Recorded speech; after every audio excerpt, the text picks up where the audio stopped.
You are listening to the Lanterns Radio Network, where Americans come together to illuminate the truth. Turn it up loud and proud until the knob breaks off.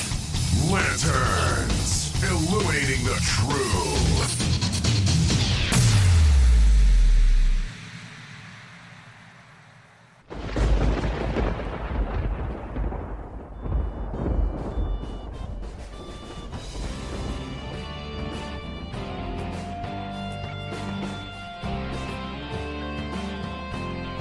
You're listening to the HollowNet on Lanterns Media Network. The millennial conservative resistance begins here.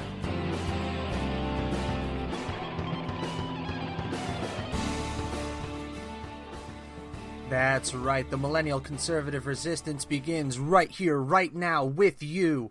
My name's Matt Holloway. Welcome to the HollowNet podcast, coming to you on the Lanterns Media Network. Lanterns Media Network is here to fix the machine. Got my own little spin on things. I want you guys to have some fun while we're doing it. But during this first segment here, we're going to discuss three fundamental need-to-know bits of information for you to listen to and enjoy the HollowNet. So thank you for coming. I'm just going to give you kind of a brief introductory. First, who the hell is Matt Holloway? What really is a millennial conservative, and what is the purpose of this podcast and of the HollowNet blog on Blogspot and everything that I'm working to do? So we're going to explore those three factors here. So to start it off, my name's Matt Holloway. I'm 30 years old, so that means I fit the definition statistically of a millennial. Now, a millennial, based on most definitions, is someone born between 1982 and the year 2000. So you keep hearing that buzzword get thrown around, millennial, and really what a millennial is just a person born between that date, those two dates rather, 1982 and 2000. Now my generation is catching a really terrible rap, and I can't say that all of it is completely undeserved.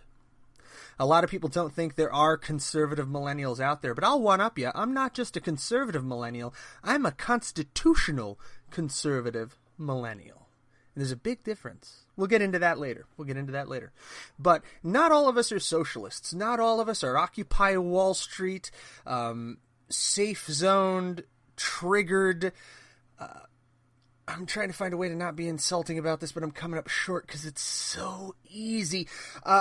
I'm not here to get entitled to anything. I don't believe I'm entitled to a single thing. I'm not entitled to a single breath of air, drop of water, nor am I entitled to an inch of earth to die on. We're given nothing in this life.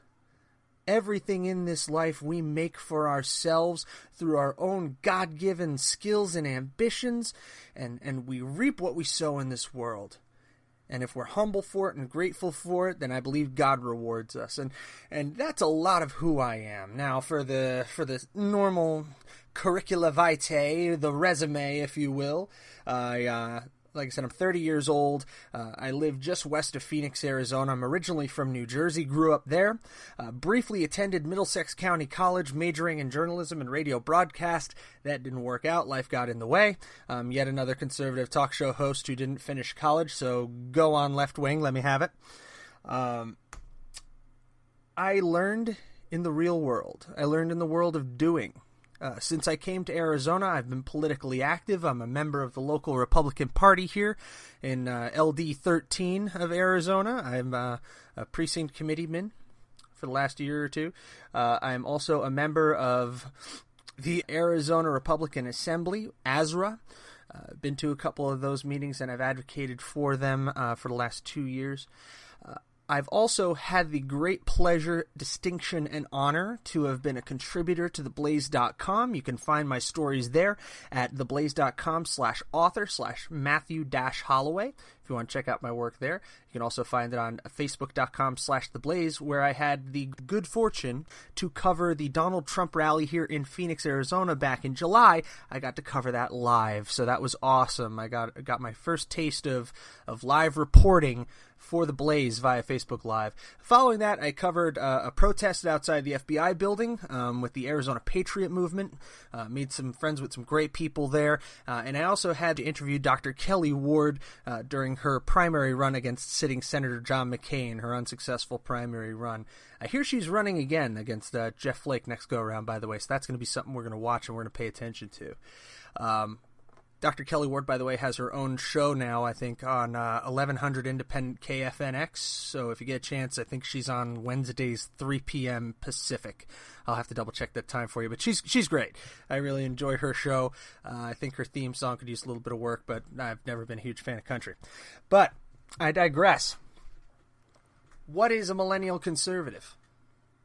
Now, a millennial conservative, we discussed, is someone who espouses a conservative viewpoint who was born between 1982 and the year 2000. I fit those criteria beautifully. I was born in 1986, and I was raised in a dominantly conservative Republican household. I remember when I was 11 years old banging on doors for my Aunt Deb, who ran for mayor of my hometown of Carteret. Unfortunately, that was an unsuccessful run. It was a very blue town, and I don't believe actually the Republicans are doing too well there even today. But that's really the first taste of political activism that I had, was supporting my aunt's campaign for less government, smaller government, reduced taxes, fiscal responsibility, and these fell in line with the upbringing that I received. Now, I was raised partly by my grandparents, son of a single mom. My parents separated when I was very young.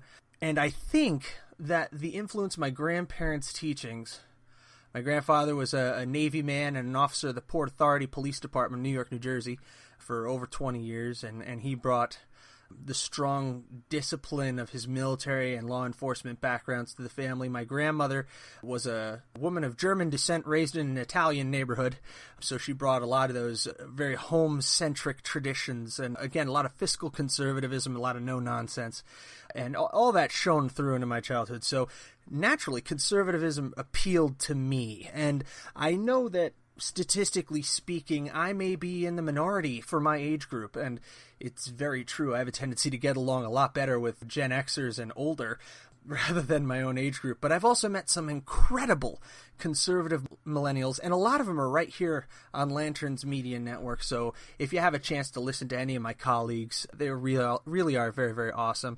I know Defending American Exceptionalism is a fantastic show with Aaron and Dylan. I've given them a listen a couple of times. And if you haven't listened to The Battlefield with Chris Pillier, I recommend you listen to that soon. He's not a millennial, but hey, we'll let him in. He can chill with us here at the Millennial Conservative Resistance at any time. So, the purpose of the HollowNet.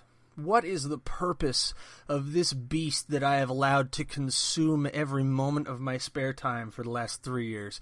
The purpose of the HollowNet is to do two things. Number one, to provide a voice for millennial conservatives, which is sorely lacking. Every Republican function I've ever been to in my life, every conservative function, mind you, I've really only been to the local ones. I haven't gotten to a CPAC yet. More on that later. I am the youngest person in the room by usually a decade or two. I really, really wish I was kidding. I am usually the youngest person by more than a decade. That's why the Donald Trump rally and also the Patriot Movement AZ protest in front of the FBI building were a bit of a realization and awakening for me, because so many of these people were in their 30s. And I was stoked because I was not the youngest person there. They had little kids running around and teenagers and what have you. And I frequently post to ASU Republicans on Facebook, college Republicans of ASU, TARS, Teenage Republicans. I post on their page a lot on Facebook, and it cheers me and it reassures me that no, I'm not the only younger conservative in the world, because God, it feels like it sometimes. It really does. It feels like my entire generation is hauled off and bought into this participation trophy, cliched, every article you've ever read on LinkedIn about millennials, philosophy, and lifestyle, and it's embarrassing. So I aim to prove people wrong about millennials, that we can be fiscally responsible and conservative, that we can believe in small government, and we can stand on the bedrock of the Constitution and bring our country back to what it should be, which is the shining beacon on a hill, the shining city on a hill that Reagan referred to. The second piece of the HollowNet, and this is where things get a little difficult. The second point of the HollowNet is to not merely espouse and discuss my own views, that of a millennial constitutional conservative, but to be a forum of discourse and to bring in other voices, many of whom you're not going to agree with, many of whom I don't agree with. But here is the core problem of our country today. We can no longer disagree in a civil fashion. We can't have a difference of opinion on politics, social or fiscal, doesn't matter. We make our list of enemies based on who does not resonate within our own social media echo chamber. So what I want to do here at the HollowNet is I want to bring in voices you might not hear otherwise, and one of them is a good friend of mine. I'm going to introduce him later on in the show. He's not going to be on this show this week. I'm going to try to get him on next week. I'm still trying to work out the logistics because he lives in Seattle, so I'll give you 3 guesses about what his political leanings are, and 2 don't count. But you're going to enjoy the back and forth. He and I sat together at work for years and drove our coworkers absolutely insane round about the Obama election, actually. And things were just awesome in that row. And I also have a friend of mine who is a straight up dyed-in-the-wool SJW. I mean, classic social justice warrior. I'm going to see if I can have him on. He's extremely intelligent and cogent. He's a big fan of Sean King. If he's listening right now, he knows who I'm talking about, and he's probably laughing hysterically because I haven't told him yet. But I'm going to try to get him on as well. And then we're going to bring in experts regarding different fiscal policies. So we're going to have a lot of guests on, a lot of different viewpoints, but the core is going to be talking to each other. It's going to be that we can disagree and still be civil because we're all Americans, and the fabric of America is woven from many different materials. It's woven from different political views, from different religious beliefs, from different cultural backgrounds. It's a melting pot. It's the quilt of America. And we need to get back to that being okay. All right? I know we went through the most acrimonious, ugliest election I have ever seen in my 30 years on God's green earth, and I've seen some winners, but this has got to be the ugliest I've ever seen, and I'm an avid student of history. Deep into history. I'm the kid in high school who read the book within 3 days and completely just coasted the rest of the year because I'm fascinated deeply by history. And I've never heard of an election this nasty unless we go back to like the early 1800s and Andrew Jackson, because that dude was just nasty. But anyway, I digress. This past election season has made it so we've unfriended people. And I don't just mean on Facebook. I mean, we've cut people out of our lives because they got on the opposite side of this election from us. And that's a sin. That's terrible. We need to reconnect to our friends, to our families, to our fellow Americans. We need to reconnect around the world to people of differing opinions.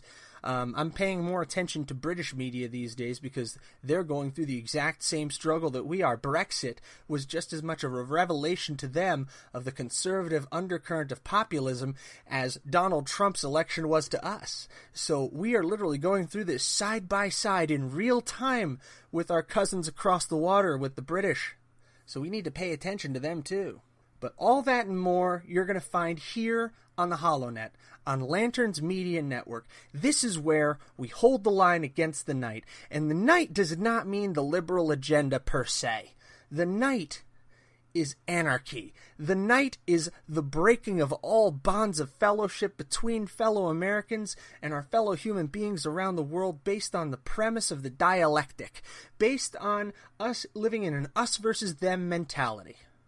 So here we're going to hold the line against the night, and the millennial conservative resistance starts right here, right now, with you. Stay with me. We'll be back after a short break. You're listening to The HollowNet, and I'm Matt Holloway.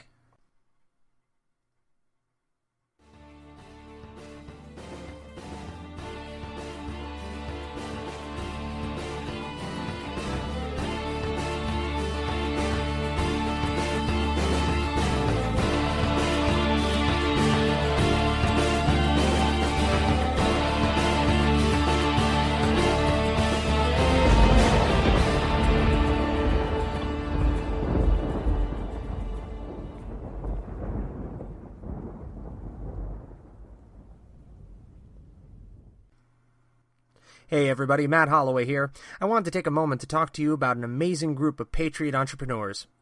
Hot Pants LLC of Arizona is a welding, fabrication, and metallurgy company specializing in display weaponry and shields. A veteran-owned and operated company, they create interesting items inspired by their customers' ideas, as well as beautiful custom pieces of their own design. They're certified welders, credentialed by the Arizona Automotive Institute and Tidewater Community College, with a background experience from the U.S. military and the shipping industry. Hot Pants specializes in creating weaponry for cosplay, anime, video games, and the zombie apocalypse. No matter what your imagination can dream up, they can create a slew of interesting, creative weapons and shields ideal for any costume or outfit. If you're engrossed in the world of video games or role-playing, let them arm your character with unique, high-quality weapons. You won't be disappointed by their artistry and attention to detail. Give them a call today at 602-900-6856. That's 602-900-6856. Order online at www.hotpantsmetal.com. That's HOTTPANTS metal.com. Also there on Facebook at facebook.com/hotpantsllc.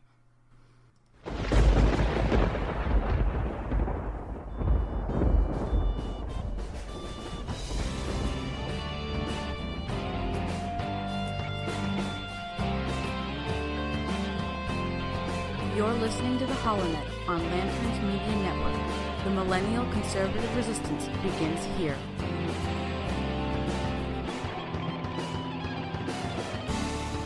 All right, everybody, welcome back. My name is Matt Holloway, and you're listening to the HollowNet podcast on Lanterns Media Network. Ladies and gentlemen, we stand together today at the dawn of the Trumpian age. That's right. Not long ago, the 45th President of the United States of America, Donald J. Trump, was sworn into office on the steps of the Capitol building. Now, as we look to the future, and as we begin to build, and as we stand together on the bedrock of our constitutional principles, doing everything we can to embrace those with other political viewpoints rather than striking them down, we need to take stock. And I think if you haven't had the opportunity to yet, you should go and listen to the inaugural speech from President Trump. I felt that it was a very hopeful, forward-looking speech that spoke volumes to me about a man who rose to the top of the Republican Party, but does not necessarily espouse all of the views that we've come to associate and accept from the Republican Party. Now, I haven't decided yet if that's completely a good thing or a bad thing, but I can tell you this. I'm starting President Trump with a clean slate, as I've tried to start every other president that I've, encountered in my life. I don't want to make any preconceived judgments of him at this point, although there's a lot to work on. People are concerned that he's a misogynist. People are concerned that he's a bigot. I haven't seen sufficient evidence of either really to make a solid judgment. I've got some unfortunate sound bites, but I can't say that I've met the man, nor do I know the full content of his character. I don't have a spotlight that shines into his soul. So what we have to go by is his conduct as President of the United States. That's exactly the way I judged Barack Obama. That's exactly the way I judged George W. Bush before him. And that's how we have to judge Donald J. Trump. By his conduct in office. Is his conduct fitting with the office of president as defined by the Constitution? Is it fitting to conservative principles? Is it fitting to overall American values? And those values don't just necessarily mean conservative American values. American values is a broad slate that encompasses conservative, liberal, independent, libertarian, democratic, but there are certain values that we share even across political divisions. So we need to focus on those values and those principles and judge the president on whether or not he adheres to them.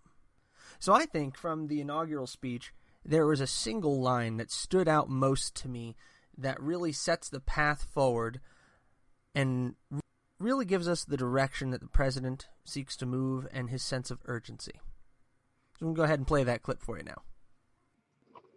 This American carnage stops right here and stops right now. Now, that is the soundbite that CNN, MSNBC, Fox News, and everyone is running with, that this American carnage stops right here, right now. Now, the president actually made a lot of valid points that there are two different realities in this country. There's the realities of the political elite and the realities of the people on the street, and they are very, very different. He discussed a very protectionist view, which concerns me, and it should concern you as well. It should concern anybody who is a capitalist by nature. Typically, we don't tend to favor such direct involvement of the government in the economy. I'm very laissez-faire conservative. The Constitution does not allow for a great deal of direct intervention unless you take into account the Commerce Clause, in which case the boundaries of that are very specific. But we have a business president. We have a businessman who turned around and ran for office. So I think with that, you have to accept a certain amount of fixation on the overall economic issues, and also a desire to step in and have control. Now, I think that's where we have to be concerned. Right now, we don't live in a true capitalist economy. We haven't in many years. We live in a kleptocracy. We live in crony capitalism, as Glenn Beck has put it many times.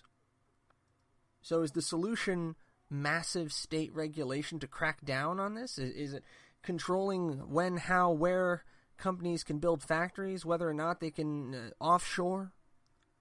Now, I've worked in the offshoring industry. Not moving business offshore, but bringing it back inshore. I've worked in call centers for a long time. And I work with resources in Europe and also in Asia. I can tell you that poses some unique challenges. And would I love to see more of those jobs brought back to the United States? Of course I would. But at the same time, the best solution for an offshoring problem is to make onshoring, if you will, as desirable as possible, creating a beneficial tax and regulatory environment. Now, if this is how President Trump elects to proceed, then I support that wholeheartedly. However, if he chooses a different direction, if he chooses the heavy foot of the government to enforce his will to bring businesses back to America and to bring jobs and wealth back to America, then we have a problem. So as I said before, we need to support the president when he does well and when he does good and when he adheres to constitutional principle and to American values. But we need to push back if and when he strays. Government, like any great power, like a fire, is dangerous if it gets out of control. So we need to ensure that, as President Trump outlined in his speech, that the power remains with the American people.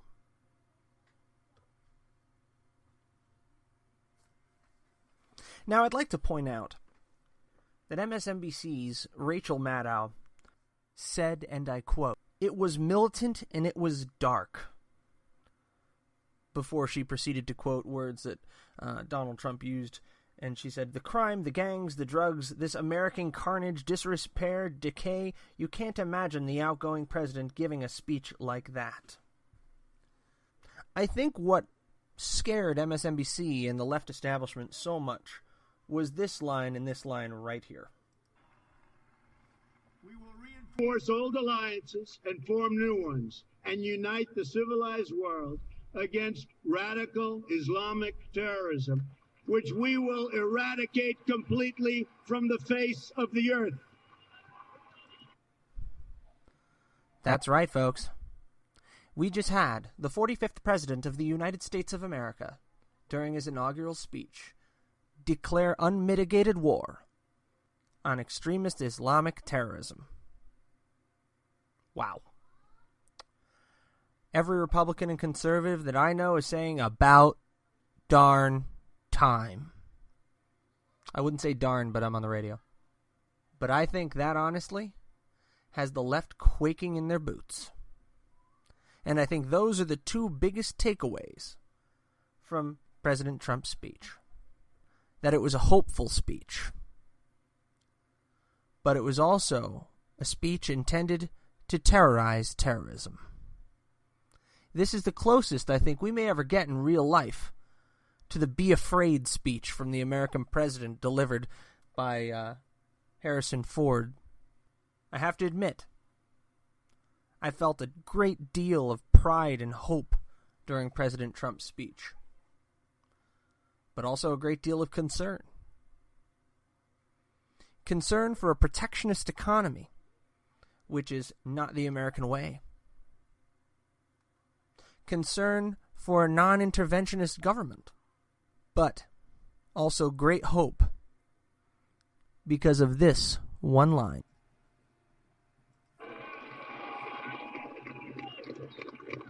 We will seek friendship and goodwill with the nations of the world, but we do so with the understanding that it is the right of all nations to put their own interests first. We do not seek to impose our way of life on anyone, but rather to let it shine as an example. We will shine for everyone to follow. There it was right there. We will shine for everyone to follow. That's the closest I've heard in years to the shining beacon on a hill, to the city on a hill, to the Morning in America speech from Ronald Reagan. That cheered me a great deal. That encouraged me a great deal. Biggest takeaway from the inaugural speech is we have to listen carefully and watch carefully, but also dream hopefully. All right, when we come back from the break, we're going to talk about the J20 protests on 13th Street and K. We're going to talk about the Women's March on Washington, Phoenix, and in cities around the country. We're also going to talk about Press Secretary Sean Spicer's first press briefing and the fact that the press corps is still looking for their teeth. All that and more on the HollowNet on Lanterns Media Network.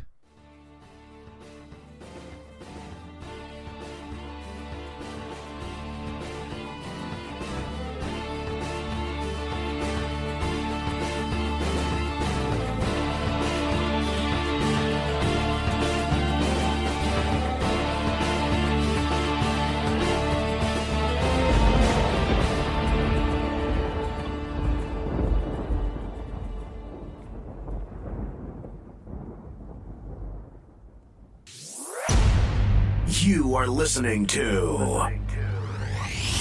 the Lanterns Radio Network, where Americans come together to illuminate the truth. Turn it up loud and proud until the knob breaks off.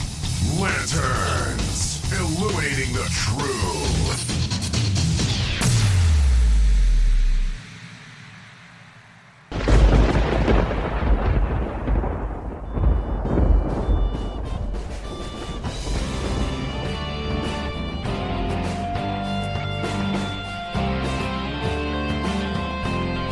You're listening to the HollowNet on Lanterns Media Network. The millennial conservative resistance begins here.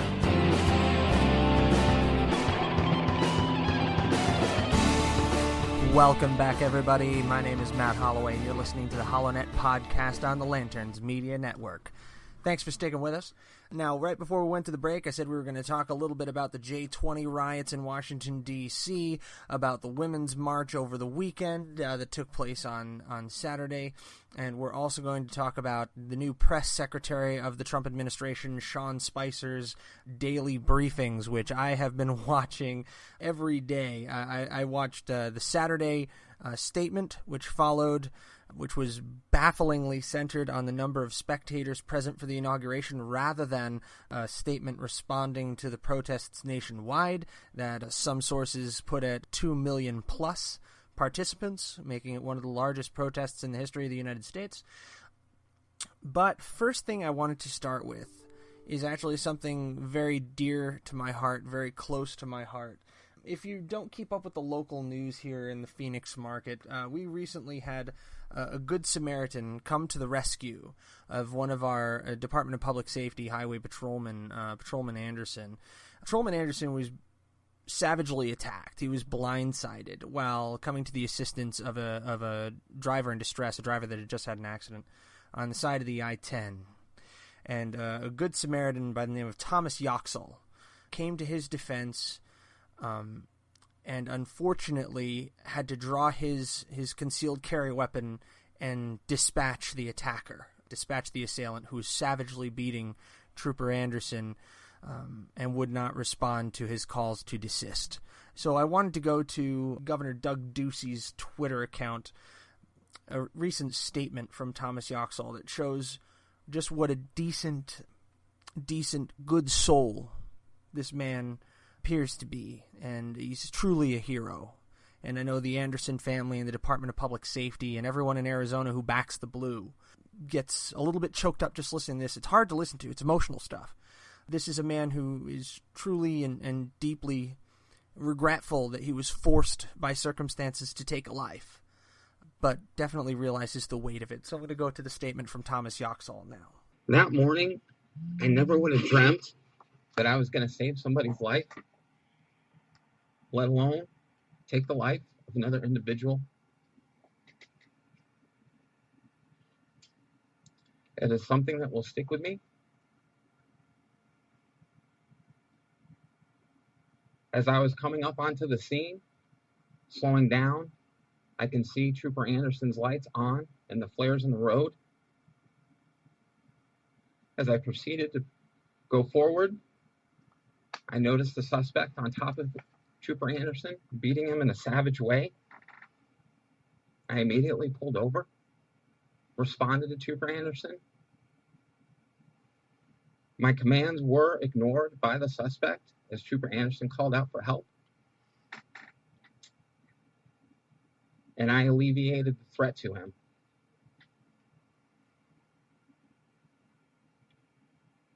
I firmly believe that morning I was put there, as Colonel Mills said before, by God.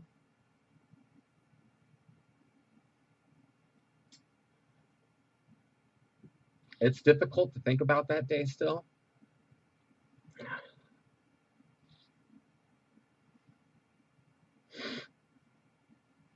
I am just thankful that I was able to respond with the courage, dignity, grace, and poise that ultimately saved Trooper Anderson's life.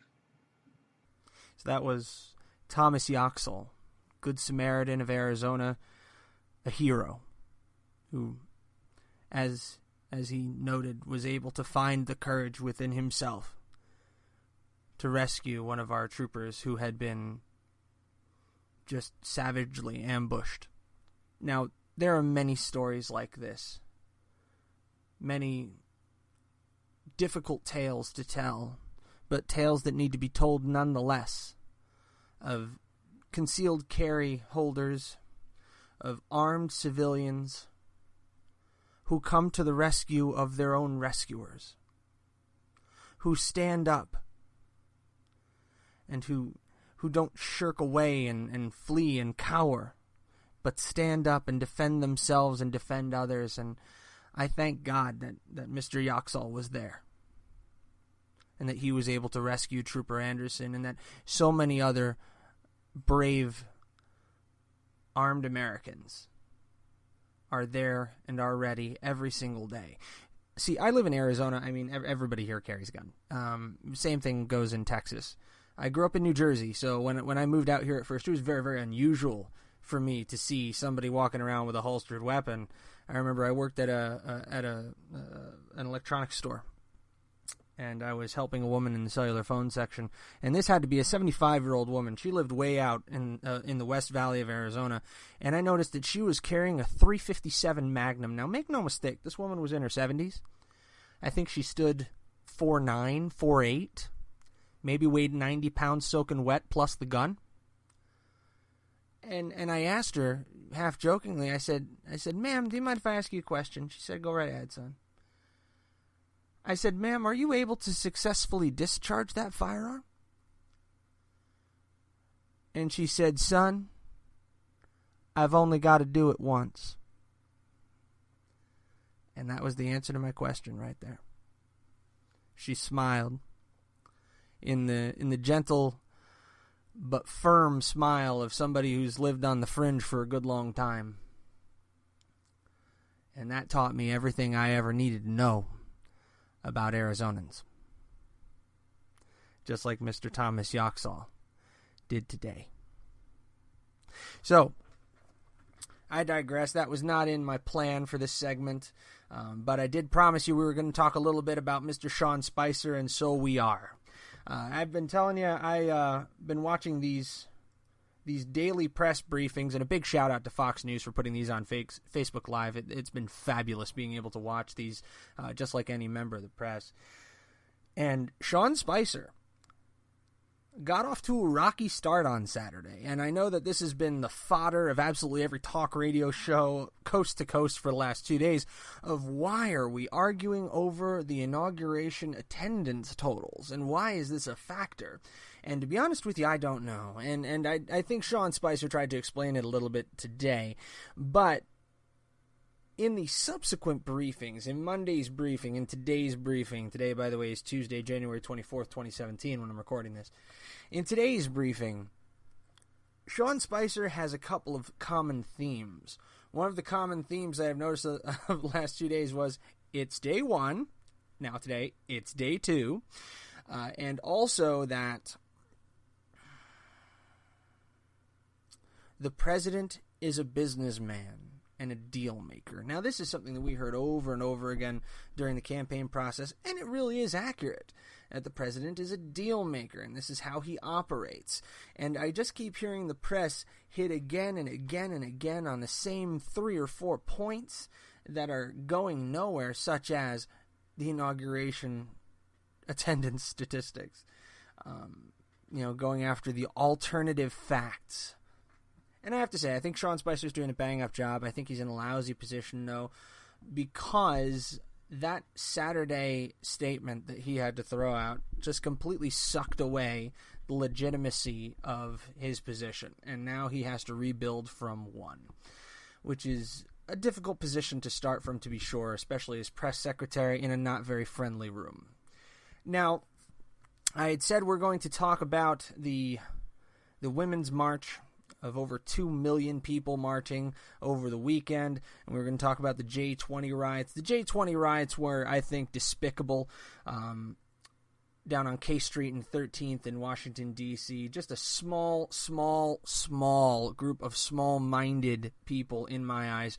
And I don't know if you watched this just on the major network news or if you actually got to watch this on Facebook Live, but I swear there were more journalists on that scene and more camera crews than there were actual protesters. Yes, they smashed in the windows of a Starbucks. Yes, they lit a limousine on fire and a couple of garbage cans. Yes, they got hit with flashbangs and tear gas, and they got hit also with pepper spray at close range. They're rioters. That's what happens to rioters. So that's the extent of what I'm going to say on the J20 riots. It was overblown. It was not nearly as huge of a thing as the mainstream media has made it out to be. I think maybe there were 50 of them tops. There were easily double that number there from the media covering it. If you watched Fox 10's coverage or Fox News's Facebook Live feed, if you watched Doc Thompson on The Blaze, his Facebook Live feed, there were not that many dang rioters. Everybody's trying to make a big deal out of it as if it's some mandate for the left to be able to get one back on President Donald Trump and on the conservatives and Republicans of this country. It's not true. Don't buy it. Now, as far as the Women's March is concerned, that was true. That did happen. However, the New York Times has shown us that the vast majority of the groups supporting the Women's March are directly tied to George Soros and the Tides Foundation. And they said the Tea Party was AstroTurf. It is truly to laugh if it weren't so very sad that it would make you want to cry. Whether you intended him to be or not, whether you like it or not, President Donald J. Trump is the President of the United States of America and was elected through our Electoral College process, which was laid out by our founding fathers and enshrined in the Constitution of the United States. It is the law of the land that he is the President of the land. Now we must turn our attention to the far more important work that lies ahead. We'll talk about that work in our next segment after this break.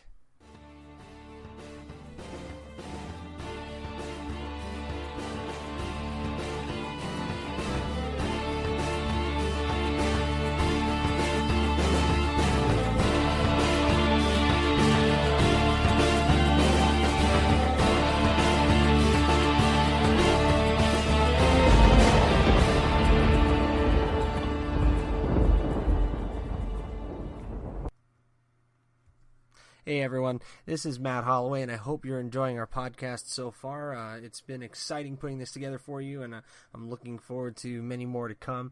I did want to let you know that in setting up the HollowNet and getting everything launched here, we've gone ahead and set up a page on Patreon.com. Now, if you haven't heard of Patreon, Patreon is a website that's similar to other crowdfunding sources that allows you to support on a month-to-month basis those sources, those artists, and those groups that you really care about and that you're passionate about. And I hope that we can ignite passion in a lot of people to become more involved in the political process, and also to become involved in the conversation and to keep that political dialogue alive. So I'd like to humbly ask you today to consider becoming a patron of the HollowNet on Patreon.com, and you can access that at Patreon.com/TheHollowNet. We have various levels of patronage. You can become a patron for as little as $1 a month, which unlocks exclusive content for the Patreon community, such as a feed of patron-only content. Then you have a $5 option, which gives you behind-the-scenes access to blog about the different inspirations that we have. It'll give you access to patrons-only polling. And then we have a $10 option, which gives you a signed digital poster plus everything else. $20 option, which gives you name in the credits on the site, and all other rewards. And we even have a segment sponsor package available on Patreon, which is $125 a month, which entitles you and your business to a 60-second ad as a segment sponsor during the podcast, of course, subject to content approval. So if you would like to become a patron of the HollowNet, we would be greatly thankful to you, and it's going to go toward a solid cause of generating this sort of millennial constitutional conservative content that is so lacking in our media today. So thank you for your time, for your consideration, and for being a part of the HollowNet. Here we hold the line against the night, and the millennial conservative resistance begins here.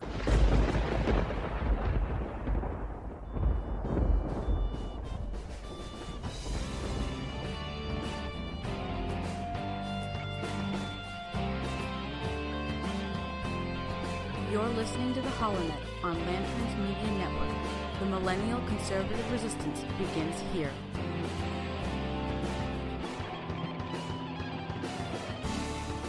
All right, everybody, welcome back for this, the last segment of the first episode of the HollowNet podcast on the Lanterns Media Network.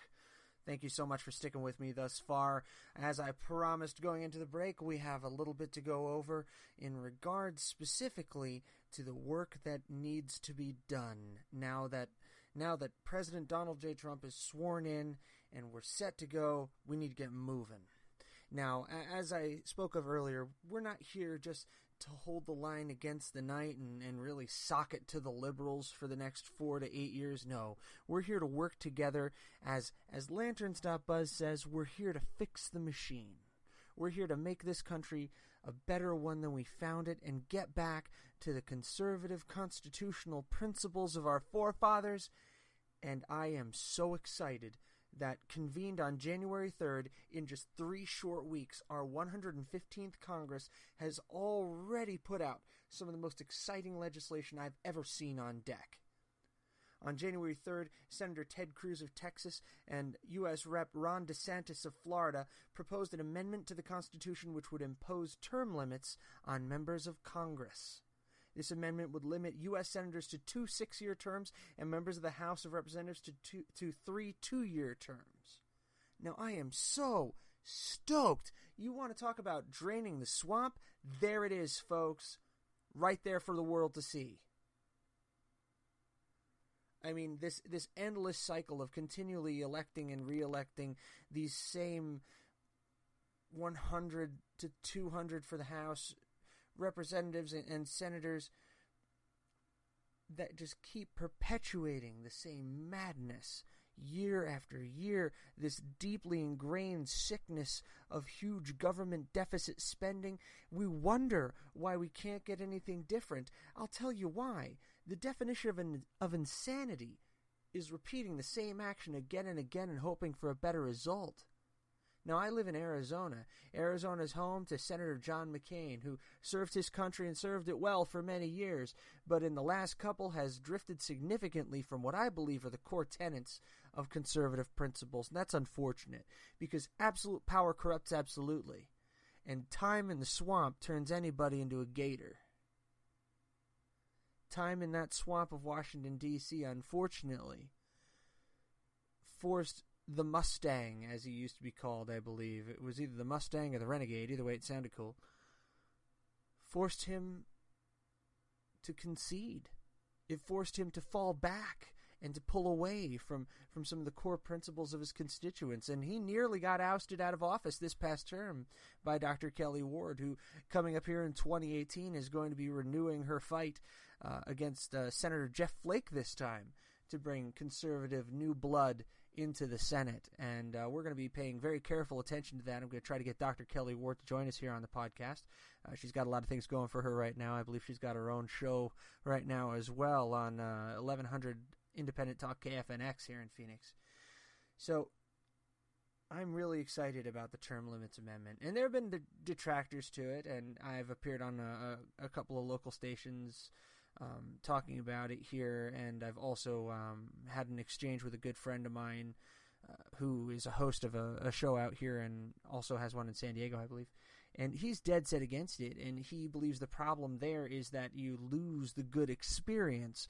But this is just a proposed amendment, so my fire back to that is, if I were sitting in Congress right now, or if I were lobbying for Congress, I would go for a similar system to what Arizona has in play, where after our senators have their 2 6-year terms, they take 6 years off, and then they can stand again for re-election. That's the way we do things here in Arizona.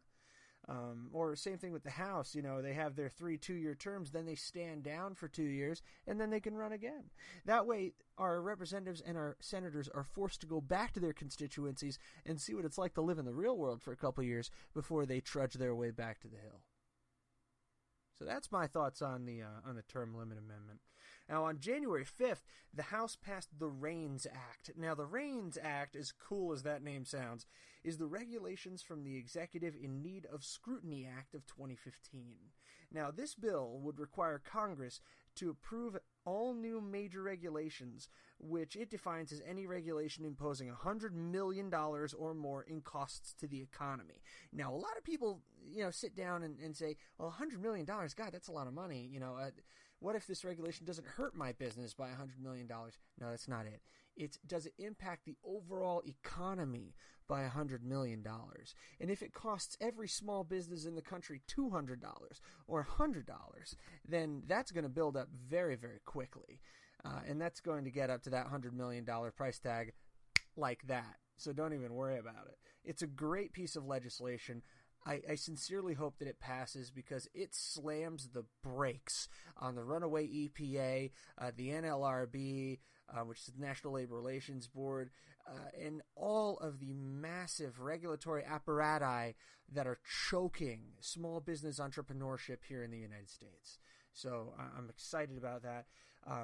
And also, 2 Republican senators introduced a constitutional amendment requiring Congress to pass a balanced budget. Now, this was just announced this Wednesday. Senator Chuck Grassley of Iowa and Mike Lee of Utah. Mike Lee, man. Mike Lee, he's on his game. I mean, you find this guy's name attached to everything that looks good. I mean, his name is also attached to Senator Ted Cruz's term limit amendment. So Mike Lee on his game. So it was introduced, and it would amend the Constitution to make it illegal for Congress to spend more than it collects in a given fiscal year, raise taxes, or increase the debt limit without support of 2/3 of both chambers of the Congress. So, yes, it does still allow for increasing the debt limit, raising taxes, and deficit spending, but only in the most extreme, dire circumstances would you be able to garner the support from 2/3 of both chambers. So instead of Congress just being able to run to the ATM and pull out 20 more bucks every time, we've made the PIN code a little more complicated, where it requires some substantial buy-in and consensus from both houses across the aisle, so no one party can run roughshod over the other and drive us further into debt. Just like the 8 years of the Obama administration tacked approximately $10 trillion of debt onto the United States. So, on to cabinet news. A lot of you have been keeping up with this. If you haven't, here's just a quick rundown. Marine General John Kelly was successfully appointed and confirmed to the Secretary of Homeland Security, and the Senate on last Friday overwhelmingly confirmed Marine Corps General James Mattis to be the Secretary of Defense, and the SecDef took over much to the enthusiasm of the Pentagon. And also CIA Director Mike Pompeo was sworn in. So, a lot of great things that are happening in a very short amount of time. I'm very cheered by it. And I wanted to just give you a little bit more information on what's going on here with the HollowNet. I just recently pushed out an article to lanterns.buzz, which is, yes, President Trump is gaslighting America. Here's 7 examples of why that's not completely bad news. And that comes from, gaslighting, which is a term derived from a 1944 Ingrid Bergman film, Gaslight. And the definition is, gaslighting is a form of manipulation through persistent denial, misdirection, contradiction, and lying in an attempt to destabilize and delegitimize a target. Its intent is to sow seeds of doubt in the targets, hoping to make them question their own memory, perception, and sanity. So I posit that America needs to be gaslit. That our nation has been so damaged over the course of the last 20 years that our cultural memory, objective perception, and collective sanity are in question at this point. So we need to question them. So if you get the chance, take a look at that. I posted it up on the HollowNet Facebook, and it's also on lanterns.buzz, and also on Lanterns Facebook. You'll find links there. So looking ahead to next week, we're going to see if we can get on a good friend of mine from Seattle, Washington by the name of Will Bloodworth. Will is a self-proclaimed bull moose progressive, and he has some of the most interesting political views I've ever seen. He has a strange combination of libertarianism and progressivism that very much fits the memory of Teddy Roosevelt. So he and I don't agree on much, but when we do, look out. But he's always been a great sparring partner. Always enjoyed debating him. It's always respectful. It's always fun. So I think you'll get a kick out of the back and forth and the engagement there. So I'm also going to attempt to get on an expert here regarding the fair tax. We're going to see if we can do that, and we're going to do a full segment on tax reform. I tend to be more in favor of a flat tax, or even better yet, no tax at all, but we'll see how that works out, okay? Now, if you've enjoyed the show, and God, I hope you have, I really do, because I put my heart and soul into this. If you've enjoyed the HollowNet podcast, you can listen to it on iTunes, Spreaker, SoundCloud, TuneIn, Podcast Addict, just to name a few. Of course, you can always listen on lanterns.buzz, and keep a lookout for my articles on lanterns.buzz as well. It has been a pleasure speaking to you today, and thank you so much for joining me here on the HollowNet podcast on lanterns.buzz. Here, we hold the line against the night. And the millennial conservative resistance begins right here, right now, with you. I'll talk to you next week. Good luck, and God bless.